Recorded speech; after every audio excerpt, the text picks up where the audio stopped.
let's go on to Platinum Glove award winners. So, for those of you who are not sure what the Platinum Glove is, this is the best defensive player in each league. So, there's every position awards the best player at their position a gold glove, and then the best among those is given the Platinum Glove. This year, Carlos Correa got his first Platinum Glove, and Nolan Arenado was awarded his fifth Platinum Glove. And to me, that fits.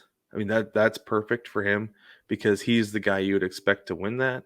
I don't feel like I've seen any um, degradation of his defensive ability. I mean, if you're on Instagram or Facebook, you're going to see Nolan Arenado highlights just about every night. You know, he's Right. doing something every single day that most guys in the league can't do. So, I think that's a big deal for him. It is, and it speaks highly to his abilities. And the only reason Colorado had buyer's remorse was the amount of money they gave him, because it wasn't his play on the field. Oh, definitely. Yeah, it certainly was. Well, the thing that's crazy is that he's only 30 and he's won 5. That's how long he's been that good. I will say this though is that there's somebody in the A's organization. I can't remember who it is. It was like 2 years ago. They said this. He said that Matt Chapman was the best third baseman he's ever seen, and he's played with Nolan Arenado. So that I thought that was like the highest of praise you could give anybody. Right. He's given to Matt Chapman. Although he did kind of have a down year this year. I think he was dealing with some injuries. But at the same time, he is a highly sought after player this offseason because the A's are having a fire sale. The A's are getting rid of some arbitration eligible players, and Matt Chapman is high on the list of guys who are sought after. Speaking of this offseason, it seems like it's going to be a flooded market this year, with the amount of teams who didn't extend offers to players who you assumed were getting offers. Uh-huh. It's crazy, and that could come into other things we talk about tonight. So I don't want to get too far ahead of anything. Well, let's go ahead and go there right now. I mean, I think we kind of wrapped up the Platinum Gloves. I saw a headline that talked about how Corey Seeger and Marcus Simeon are both expected to sign with new teams before the collective bargaining agreement expires at midnight on December 2nd. So as soon as the clock strikes midnight and it's December 2nd, that's when it expires.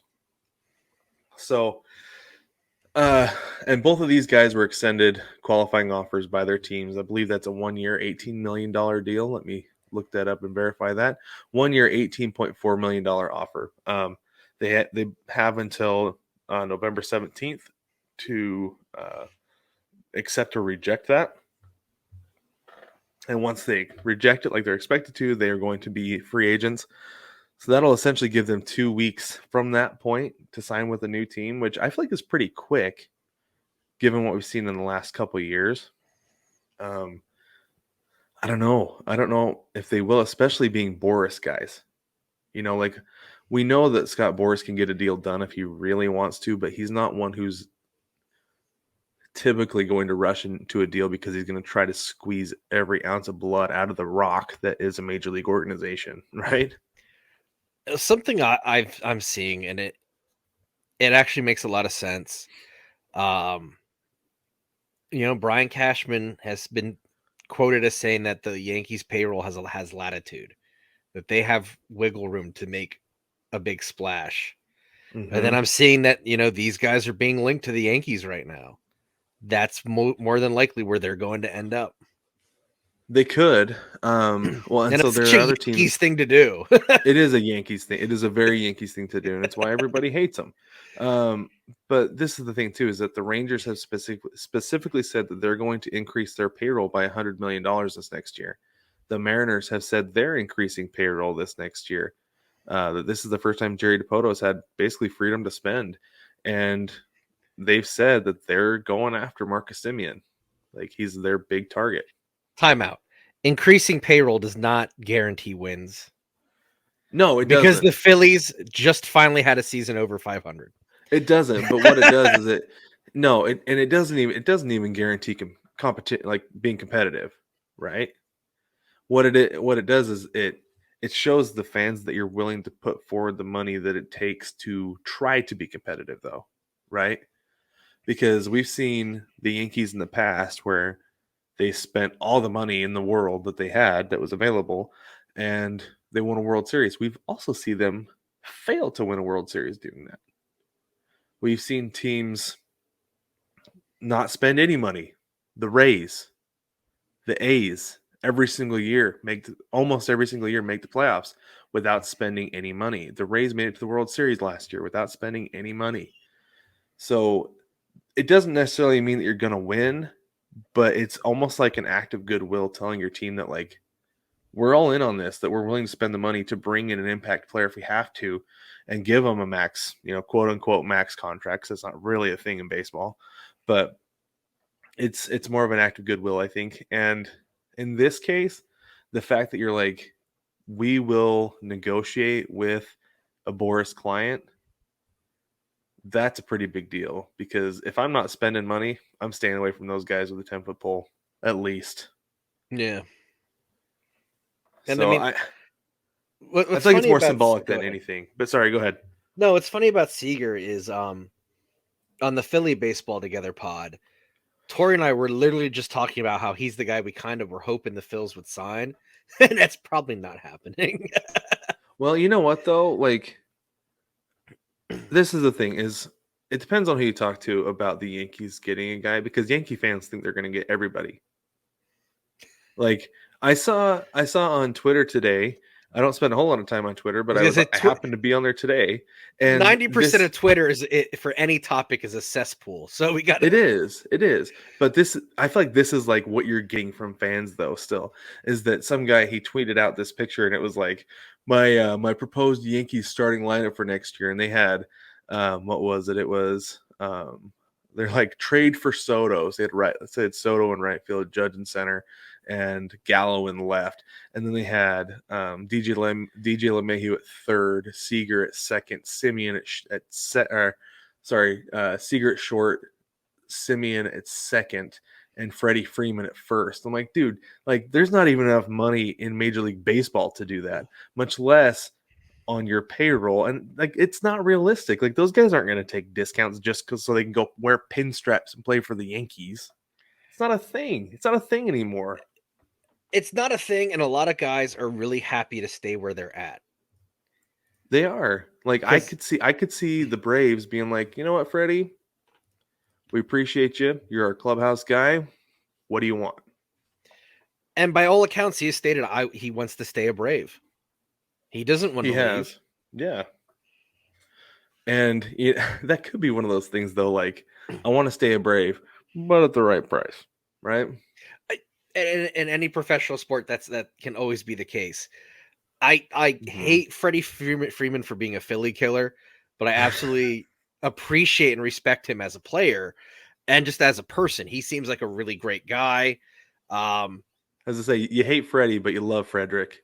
Oh my God, there we go.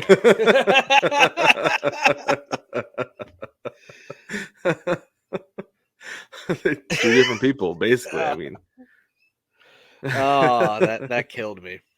That's good. That's good. But anyways, no. So I saw this list. Seeger, and like I said, Seeger and Simeon were included on this, and it included guys like Max Scherzer and Carlos Rodon, who are both clients of Scotty B. And then you got Robbie Ray, Clayton Kershaw, Kevin Gossman, and Marcus Stroman, who are not Boris clients, who are also expected to sign, which most of those guys are impact players. I don't know how much of an impact player Stroman is these days, but he kind of had that stink of the Mets on him. But I'd still take Kershaw, even at his age. I would love to have Scherzer. Like, having a pitcher on your staff of Scherzer's caliber, even Kershaw's caliber. Like, I know he's like taken a dip and everything over the last few years, but I would love to have those guys on my staff. What concerns me with Kershaw is the injuries. How long can he stay healthy? Just looking at my favorite team, the Phils, they definitely should invest in another starting pitcher. I've seen everything as crazy as they're going to trade Nola to the Yankees for Gallo because Nola's on the decline.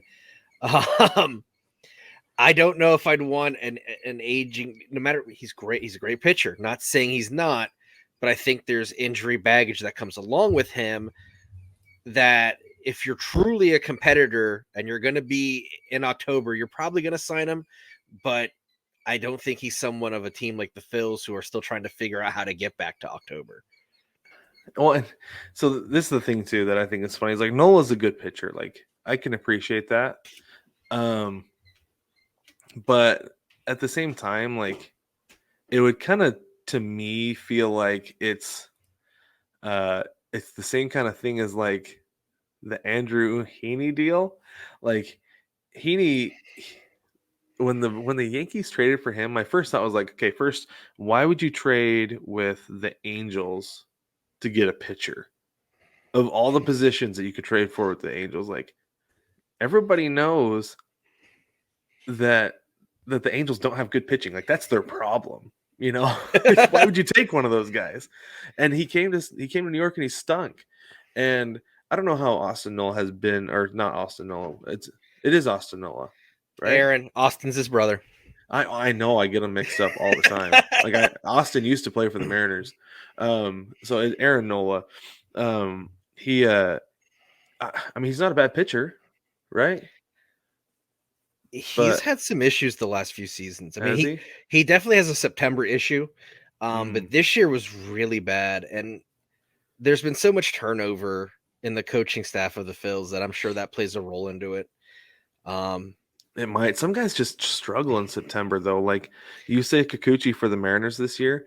He was an all-star. He was named to the all-star team because he had such an outstanding first half. But it's because the Mariners went with a 6-man rotation. And the plan the entire time was after the All-Star break, go back to a 5-man rotation, and he stunk to the point that he did not make his last start of the season. That Kyle Anderson, golly, I'm drawing a blank now. Anyway, Anderson for the Mariners went on 3 days rest instead of Kikuchi on full rest.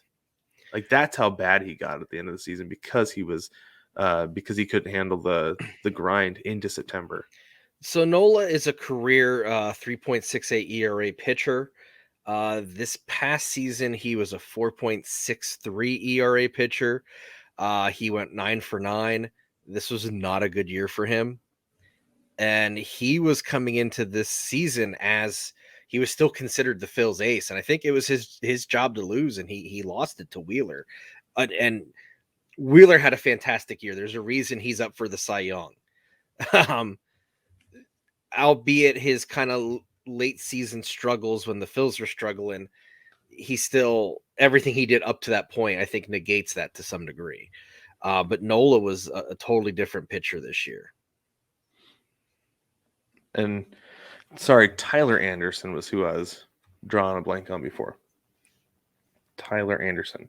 But yeah, I don't know. It'll be interesting to see what happens with these guys going into this crazy off season. Like the CBA, Brig and I have been talking about this for like 2 years now, that this is going to be a mess. I was actually surprised at how many guys did hit the market. I think I saw 200. And some of those guys were guys who didn't play this season, right? But they haven't officially retired. So they're still free agents, whatever. But I was really surprised at some of the guys who opted out of the last year of their contract, who did not accept the qualifying offer. Because to me, when a CBA expires, there's instability. Like you don't know what's going to happen. And I texted my buddy Jewel about it. He's been on here a couple times with us. He's been on the Seattle Baseball Together podcast with me a couple times. And he's like, dude, why would they? They're talking no cap with the salary floor. I'm like, well, yeah, but they also haven't reached an agreement. Like the deal breaker could be the cap. And then you got a bunch of guys who are taking pay cuts so that teams can get under the cap. Right. And it's like you're playing with fire there, thinking that maybe you're going to get a massive deal because there's not going to be a cap, but then there's also a risk that there could be a cap, and then or even like a maximum contract, and they're chopping it down. You know, they're not going to do 13 years, $450 million anymore like Mike Trout has. So it's a tremendous risk. I'd have stuck it out. I mean, the risk also could be with a long contract, because a lot of guys want the long contract now. It's going to be all backdated, back end pay. It could be. Yeah. Yeah. And this is one thing that I thought was really interesting was I was reading this article. It was talking about the CBA. And it was saying that the average length of an MLB player's career has gotten considerably shorter over the last 30 years. That the average amount of service time that guys get, like it was down to like a little over 4 years, about 15 years ago, I think is what it was. I'm trying to find it exactly. But within the last 2 years, the average amount of service time that guys get, it was a little over 3 years. So guys have a 3-year window to make money. Right. And the problem with that is that you've got guys like Mike Trout, Fernando Tatis, Bryce Harper. Your top level earners are taking a bunch of money from these guys at the bottom line. But the problem is that you've got agents like Scott Boras who are like, no, these guys, they deserve to make as much money as they're willing to be paid. But then these other guys at the bottom, they're all stuck making the minimum, which is nothing to flick your nose at. It's like I was gonna say, $560 million, for guys five like hundred us, it's sixty nothing. thousand. Yeah, it's a $560,000 for a year. It's like I would do a lot to earn that money just for 1 year. Well, now we But know what you would do for a Klondike bar. you're right, exactly. But still, though, like this is the thing that's frustrating is that you've got like a lot of people who are arguing on behalf of these top earners. Like, well, there's so few of those guys, and I understand that there are guys who are getting big fat contracts who deserve it, but at the same time, you've got to take care of your low end earners. They're just not going to even care. Like, there's going to be a major problem. So, anyway, No, you're right. So, and one last thing on the CBA before we go into our last topic here. I actually saw this additional graphic talking about previous work stoppages. So there's been 8 before this year, when we're certain there's going to be a lockout. So in 72 there was a strike, lasted 13 days, and there were only 86 games lost. Not a big deal. And then 73, 76, both 70 or 17 days on lockouts, no games lost. A strike in 80. That lasted 8 days. There were no games lost. In 81, there was a strike that lasted 50 days. 713 games lost. Now, this obviously is not like That's the year where they ended up splitting the season, and the first half season winner played the second half season winner to go into the World Series, is I believe how they did it. a very Because minor league way to solve things. Because that was the year that the Expos were predicted to win the World Series. Or was it 80? No, Because 81. or Because sorry, 80 was when the 81. Phils won Right. against the Royals, and I was not alive for it, but I know it off the back of the back of my hand. You want to know something funny? Real quick, this is completely unrelated except for the fact the Phils won the World Series in 1980. So the other day, I follow Baseball Reference on Instagram because I'm a nerd, and they tweeted out a screenshot of somebody's Baseball Reference profile. All it was accolades and jersey numbers.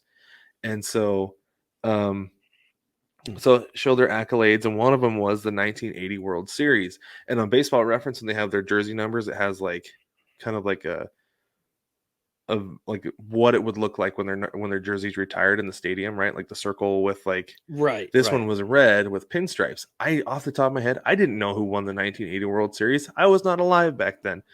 So I was sitting there looking at it, I was like, 1980 World Series.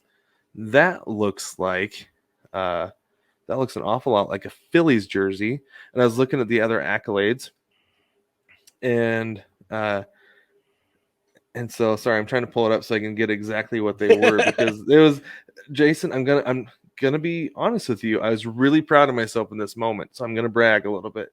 But it said 3-time All-Star, 3-time MVP, 12-time All-Star, 1980 World Series, 10-time Gold Glove, 6-time Silver Slugger, World Series MVP, and Hall of Fame numbers 22 and 20. And I said, you know what? That looks like that might be Mike Schmidt. So I looked it up. Bang. 22 was his minor league number. And apparently what he wore when he first made his debut. Yes. Yeah. Okay, so I was partially right about how they did the playoffs in 81. So it was for each division in each league, it was the first half winner, second half winner. They played each other. So For the AL East, it was the Yankees in Milwaukee, and then the West it was Oakland and Kansas City. The East it was Philly and Montreal. West it was LA and Houston. Okay, and that's something that a lot of minor league teams will like. Minor league leagues will do because you have completely different team from the start of the season to the end of the season, so it gives teams a chance who were Which really makes a good. ton of sense in minor league ball. It does, yeah. But anyway, so back to this. Then there was another strike in '85 that lasted 2 days. Fantastic. That would be nice if that happened here, but I don't think it's going to.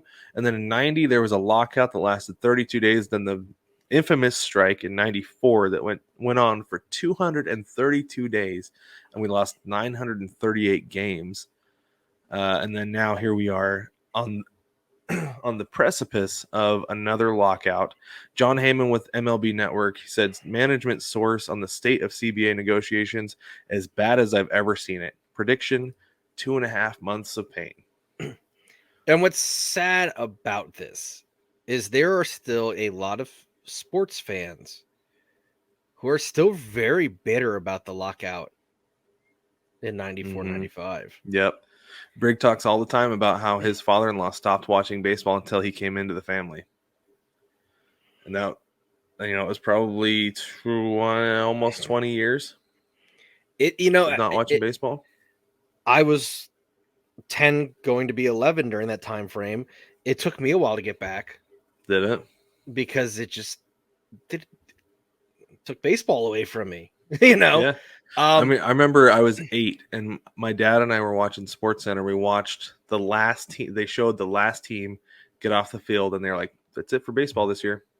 And my dad explained to me like what was going on and that there wasn't going to be a World Series that year. And I cried as an 8-year-old being like, no World Series. Like I had just come off of watching the Joe Carter home run, while we were getting ready to move our family. And then now this is like, oh my gosh, it's crazy. So I really hope that they can figure something out because it's going to be really bad for baseball.